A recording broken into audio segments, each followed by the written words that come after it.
Shalom, selamat malam Bapak Ibu yang dikasihi Tuhan. Senang sekali kita bisa berjumpa kembali dalam Bible Study Online CK7. Sebelum kita mulai pembahasan kita di Hakim-Hakim 21, saya mengajak Bapak Ibu yang dikasihi Tuhan untuk sama-sama kita berdoa, memuji, menyembah Tuhan. Kita undang Tuhan untuk hadir dalam hidup kita, di dalam hati kita, dan dimanapun kita berada. Supaya urapan Tuhan turun dan kita dimampukan untuk mengerti kebenaran firman Tuhan. Mari kita sama-sama berdoa. Terima kasih Tuhan. Terima kasih Bapa untuk kasih setiamu. Terima kasih Tuhan untuk berkat-Mu, untuk anugerah-Mu yang berlimpah dalam kehidupan kami. Haleluya. Yesus, Engkau baik, kasih setiamu selama-lamanya dalam hidup kami. Terima kasih.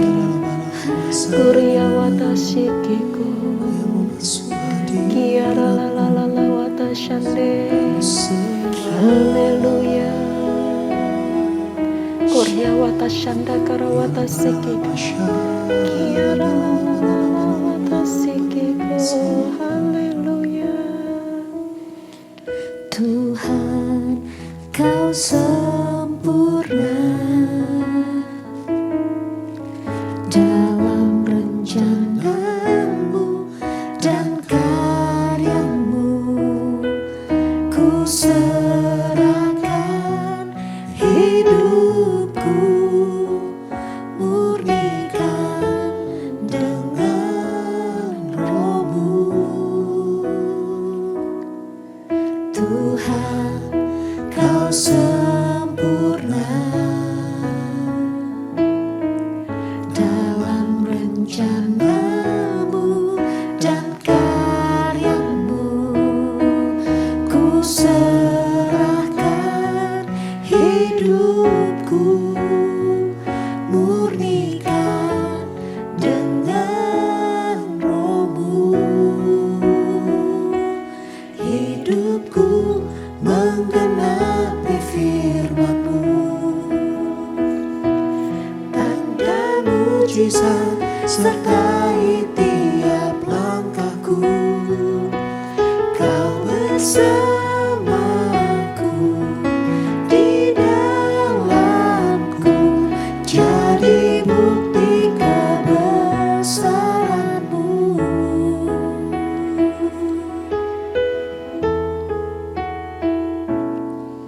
Tuhan, Kau sempurna dalam rencana-Mu dan karya-Mu. Ku serahkan hidupku, murnikan dengan Roh-Mu. Hidupku menggenapi firman-Mu, tanda mujizat sertai tiap langkahku. Kau bersamaku, di dalamku, jadi bukti kebesaran-Mu. Hidupku menggenapi firman-Mu, tanda mujizat sertai tiap langkahku. Kau bersamaku, di dalamku, jadi bukti kebesaran-Mu.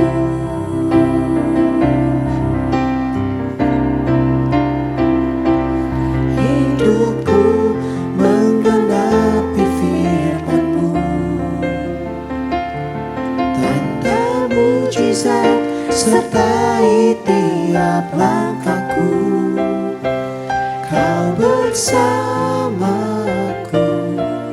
di dalamku, jadi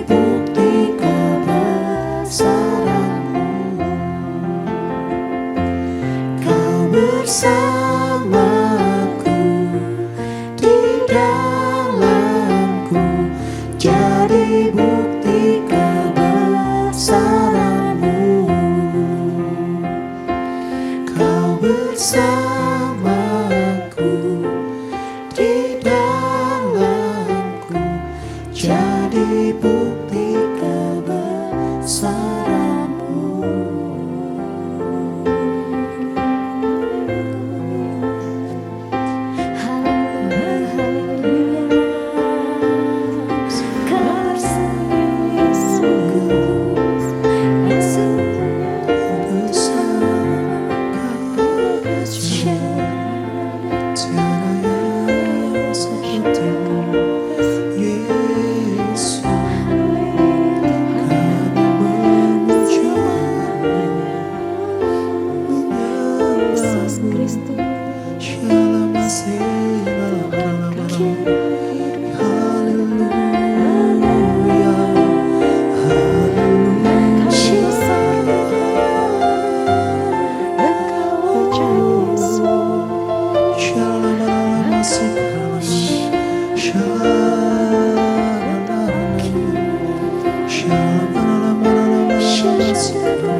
Ku hidup karena anugerah-Mu. Tiada satu pun dapat ku banggakan, semua karena cinta-Mu. Ini hidupku, pimpin jalanku. Kasih-Mu mengubah hidupku. Kau memilihku, selamatkan hidupku. Semua karena cinta-Mu. Ini hidupku, pimpin jalanku. Yesus pegang erat tanganku. Ku tak dapat hidup di luar kasih-Mu. Bapa, jangan tinggalkan aku. Engkau alasan selamatku hidup.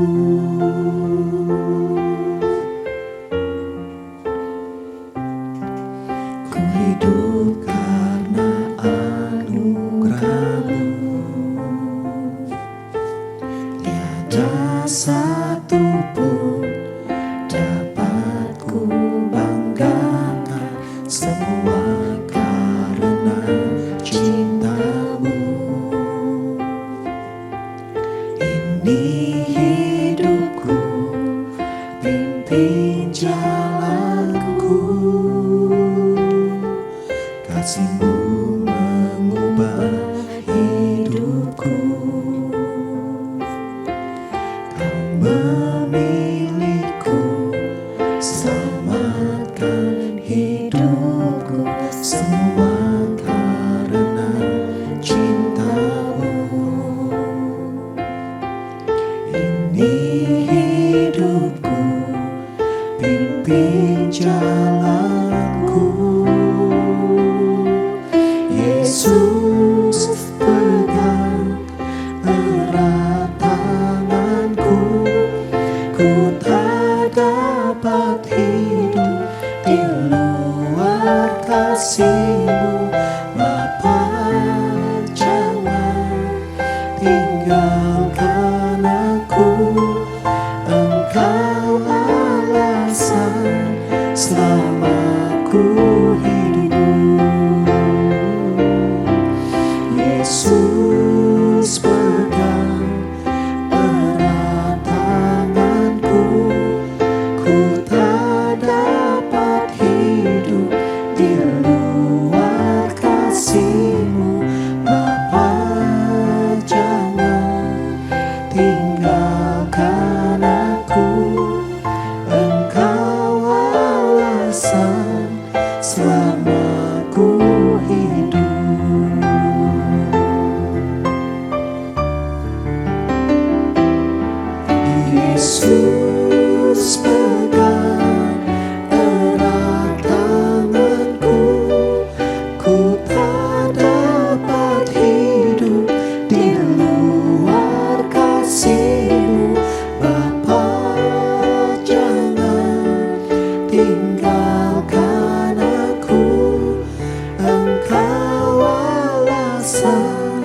selama ku hidup. Yesus pegang erat tanganku, ku tak dapat hidup di luar kasih-Mu. Bapa, jangan tinggalkan aku, Engkau alasan selama ku hidup, Engkau alasan selama ku hidup, Engkau alasan selama ku hidup. Watashanda karawatashikika. Haleluya. Alasan kami hidup,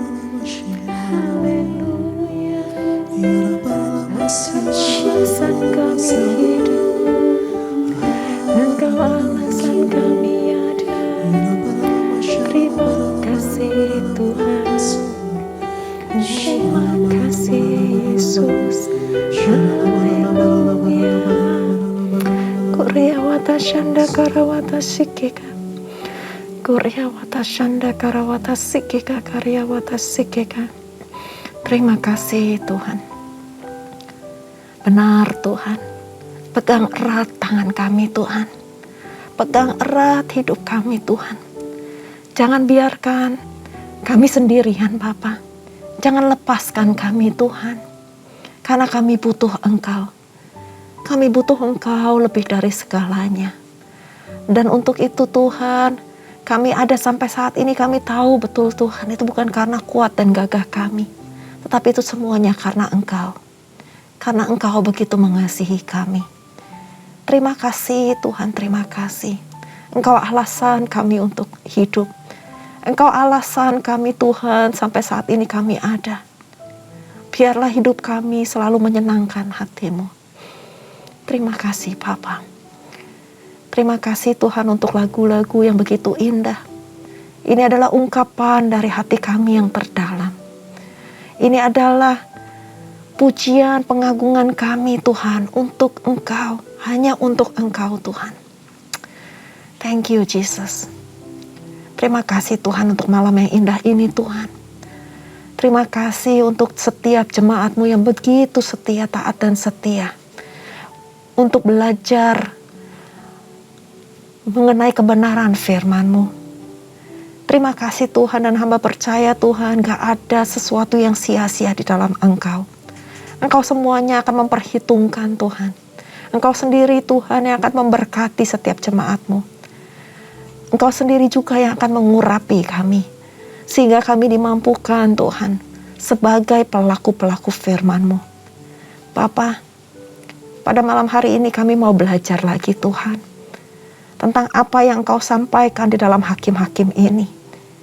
Kami gak mau Tuhan jadi bilangan-bilangan bangsa Israel yang keras hati, yang tegar tengkuk, yang tidak hidup sesuai dengan kebenaran firman-Mu. Tapi kami mau belajar Tuhan, untuk selalu taat, selalu setia dalam melakukan kebenaran firman-Mu. Urapi kami semua Tuhan, urapi hamba, mampukan hamba Tuhan untuk menyampaikan apa yang menjadi isi hati-Mu dengan bahasa yang sederhana, dengan bahasa yang mudah dimengerti, supaya kami semua menangkap apa yang disampaikan pada malam hari ini. Terima kasih Tuhan, kami siap belajar hanya di dalam nama Tuhan Yesus. Haleluya, amin. Saya percaya Bapak Ibu diberkati melalui puji-pujian yang kita naikkan pada malam hari ini. Dan pada malam hari ini kita sama-sama juga akan belajar di dalam Hakim-Hakim yang ke-21.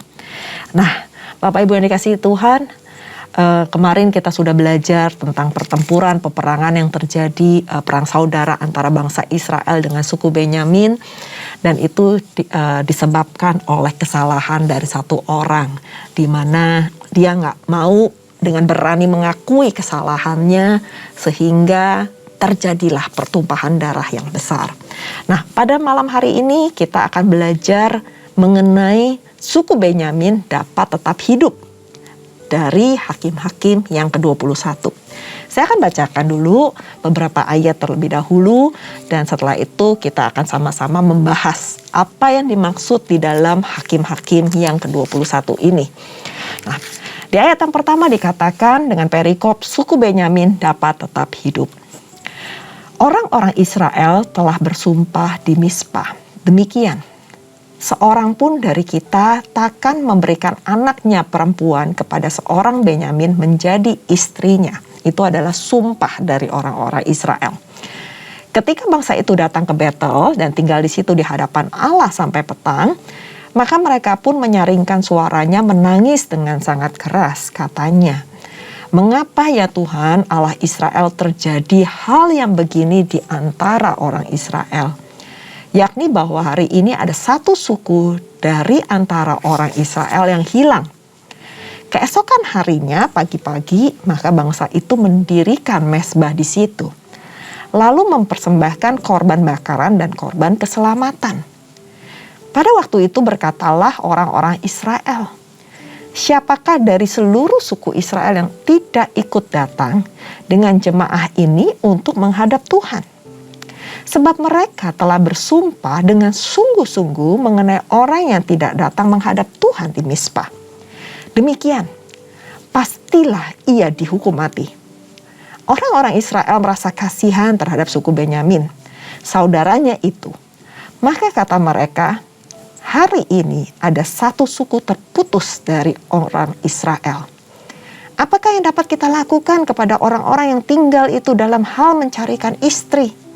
Karena kitalah yang bersumpah demi Tuhan untuk tidak memberikan seorang pun dari anak-anak perempuan kita kepada mereka menjadi istrinya."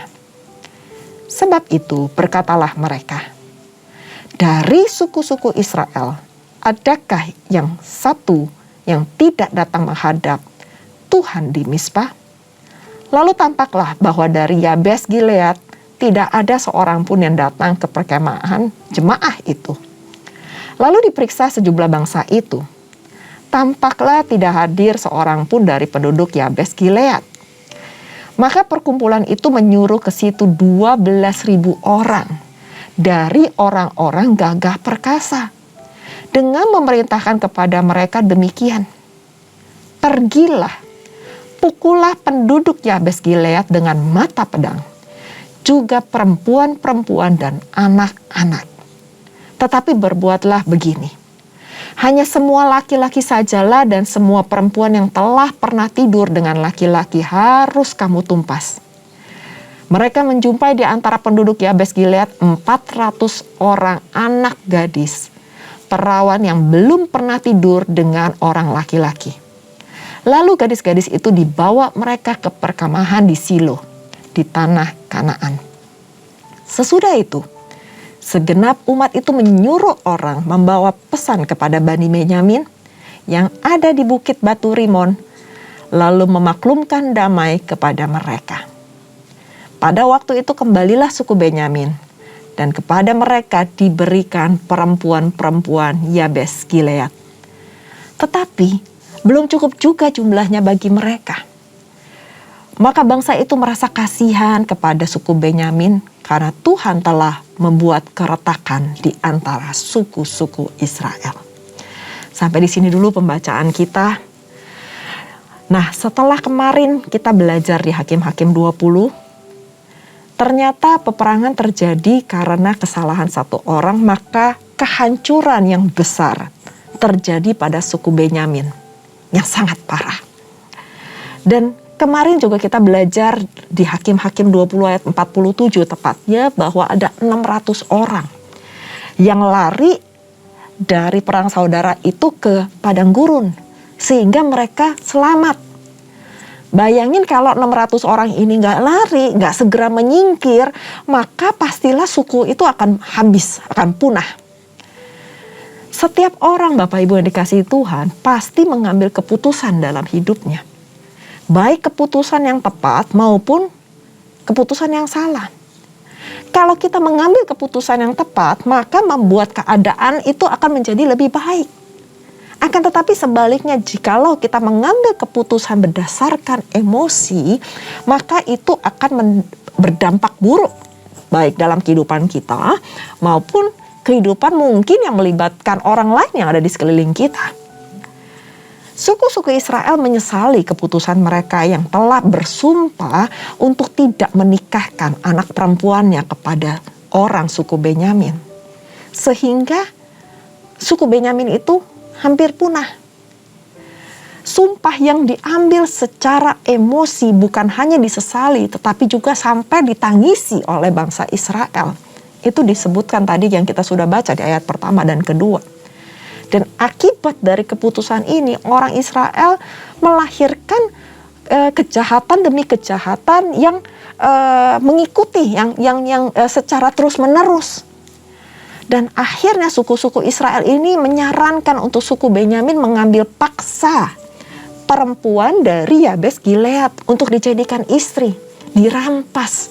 Dengan cara apa? Membunuh orang-orang di Yabes Gilead. Jikalau para perempuan itu di Yabes Gilead sudah pernah tidur dengan orang laki-laki dan juga semua laki-laki dan anak-anaknya.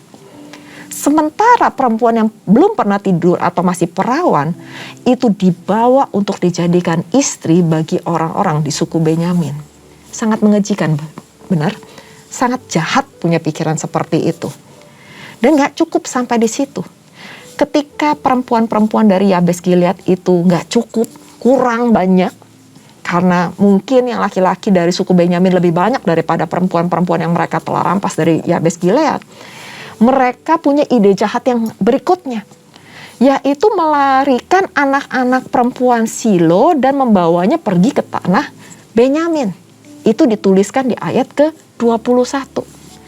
Nah, keputusan yang salah itu muncul ketika mereka nggak bertanya lagi kepada Tuhan.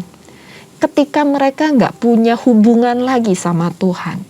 Dan akhirnya mereka berbuat kejahatan demi kejahatan. Gak cuma satu kejahatan lalu mereka bertobat, tetapi kejahatan demi kejahatan. Karena dari satu kejahatan yang tidak dilakukan atau disertai dengan pertobatan, maka akan terjadi kejahatan yang berikutnya. Dan orang-orang Israel bersumpah dan mengambil keputusan yang sesaat berdasarkan emosi dan bukan pertimbangan matang. Dan akhirnya mempengaruhi banyak aspek kehidupan mereka. Keputusan yang salah mungkin saja membuat kita menyesali seumur hidup. Tetapi yang terlebih lagi itu bisa membawa kita kepada kebinasaan.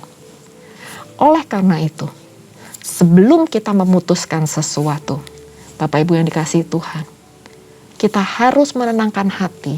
Kalau kita sedang emosi, jangan mengambil keputusan.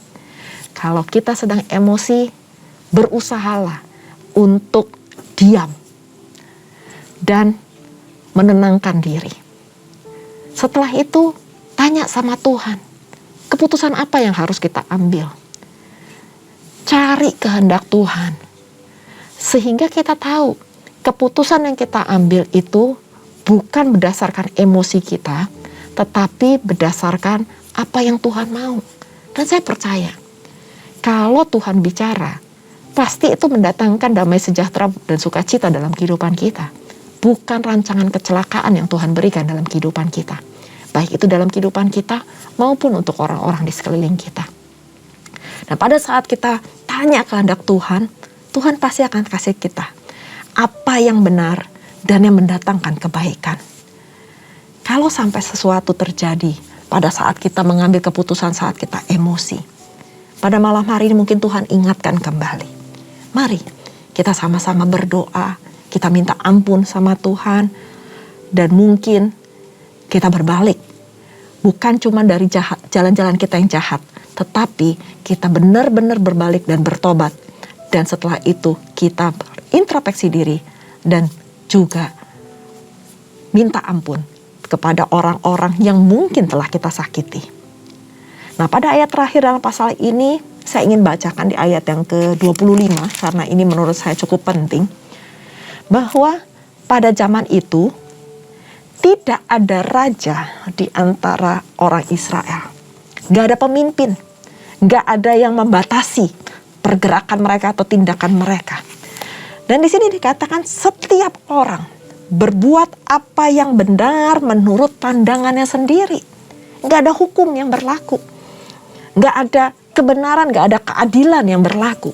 Sehingga mereka suka-sukanya sendiri mau berbuat apa. Kalau mereka menganggap itu pandangan mereka baik, pandangan mereka benar, ya mereka akan lakukan. Dan satu hal, itu gak sesuai dengan firman Tuhan. Pesan apa yang ingin disampaikan? Marilah, kita jangan melakukan sesuatu atau bertindak sesuatu berdasarkan pandangan kita sendiri. Karena kita bisa menyesali apa yang kita berbuat. Dan jangan mengambil keputusan pada saat emosi. Karena itu yang terjadi pada bangsa Israel di Hakim-Hakim 21 ini. Hakim-Hakim 21 adalah pasal terakhir dalam kitab Hakim-Hakim, ditutup dengan jangan berbuat menurut pandangan kita sendiri. Akhir kata saya mau menyampaikan bahwa keputusan kita pada hari ini pasti akan berdampak pada kehidupan kita di masa yang akan datang. Saya nggak tahu kapan akan berdampaknya. Tetapi bagaimana kita saat ini adalah hasil dari keputusan kita di masa lalu. Sehingga bijaksanalah di dalam mengambil keputusan. Tanya sama Tuhan. Tanya apa kehendak Tuhan dalam kehidupan kita. Jangan berdasarkan emosi, jangan berdasarkan kepentingan menurut pandangan kita sendiri. Tuhan Yesus memberkati. Mari kita berdoa. Terima kasih Tuhan untuk satu kitab yang telah kami pelajari dari firman-Mu, yaitu di Hakim-Hakim, di mana kami belajar Tuhan bahwa kami harus hidup menurut apa yang telah Engkau tetapkan dalam firman-Mu. Bukan menurut pandangan kami sendiri, bukan menurut apa yang baik menurut kami, tetapi menurut Engkau. Karena kebenaran-Mu ya dan amin. Firman-Mu adalah ya dan amin. Dan gak ada yang pernah salah di dalam firman-Mu. Maka dari itu Tuhan, ajar setiap kami untuk seturut dalam kehendak-Mu. Kami gak mau Tuhan mengambil keputusan yang salah. Kami gak mau Tuhan mengambil keputusan yang gegabah, yang sembrono. Sehingga kami akan menyesali perbuatan kami pada akhirnya. Tapi biarlah setiap kami selalu berharap penuh kepada Engkau, bersandar totalitas kepada Engkau. Dan kami selalu tanya-tanya sama Engkau, dengar-dengaran dengan Engkau Tuhan di dalam mengambil keputusan. Berikan kami hikmat, berikan kami kepekaan. Supaya kami benar-benar tahu bahwa itu adalah daripada-Mu. Engkau berkati setiap jemaat-Mu Tuhan. Kalau saat ini ada kami, di antara kami yang ada dalam persimpangan, kami bingung arah mana yang kami harus tuju Tuhan, Engkau singkapkan. Berikan kami Tuhan jawaban dalam doa-doa kami.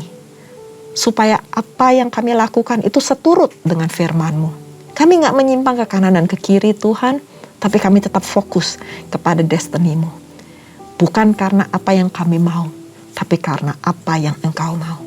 Kau berkati semua jemaat-Mu Tuhan. Kau berkati. Gak ada satupun Tuhan yang terlewatkan. Engkau juga menjawab setiap permohonan-permohonan doa yang telah kami panjatkan tepat pada waktunya. Terima kasih Tuhan, materaikan firman-Mu, materaikan Tuhan. Kalau besok kami akan melanjutkan pembacaan kami di kitab yang baru Tuhan, Engkau singkapkan hal-hal yang luar biasa yang boleh kami mengerti dan boleh menjadi rema dalam kehidupan kami. Terima kasih Bapa, terima kasih Roh Kudus. Dan sebelum kami berpisah satu dengan lainnya, kami rindu untuk menerima berkat yang daripada-Mu. Mari Bapak Ibu yang dikasihi Tuhan, kita mengangkat kedua tangan kita dan kita siap menerima berkat. Terimalah berkat yang berlimpah-limpah dari Allah Bapa, kasih karunia di dalam anaknya yang tunggal, Tuhan kita, Yesus Kristus, dan persekutuan manis dengan Roh Kudus menyertai Bapak Ibu sekalian mulai saat ini sampai Tuhan Yesus datang untuk kedua kalinya, menjemput kita di awan-awan permai dan bahkan untuk selama-lamanya. Mari kita yang sudah menerima berkat sama-sama katakan amin. Tuhan Yesus memberkati. Shalom.